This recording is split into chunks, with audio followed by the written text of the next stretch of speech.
ایک غریب شخص کا جنازہ جب جنازہ گاہ پہنچا اور صفیں درست ہوئیں تو امام صاحب نے شرکاء سے مخاطب ہو کر ایک دل سوز اعلان کیا، یہ میت جس کا ہم جنازہ پڑھنے لگے ہیں اپنے بھر کا واحد کفیل اور سہارا تھا۔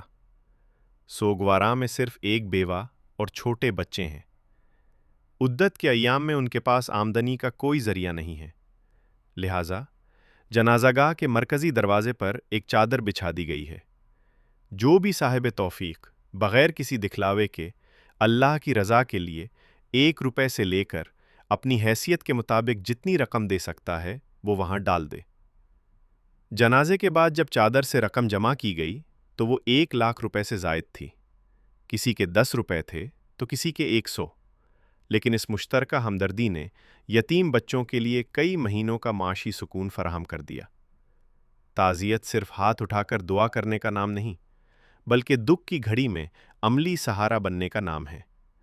ہمارے نبی کریم صلی اللہ علیہ وسلم کا فرمان ہے کہ اگر کوئی پودا لگائے اور اس سے کسی انسان، پرندے یا جانور کو فائدہ پہنچے تو لگانے والے کو اس کا ثواب ملتا رہتا ہے۔ جنت کا آسان راستہ مخلوق خدا کی خدمت میں چھپا ہے۔ آئیں اس روایت کو ہر گاؤں اور شہر میں زندہ کریں۔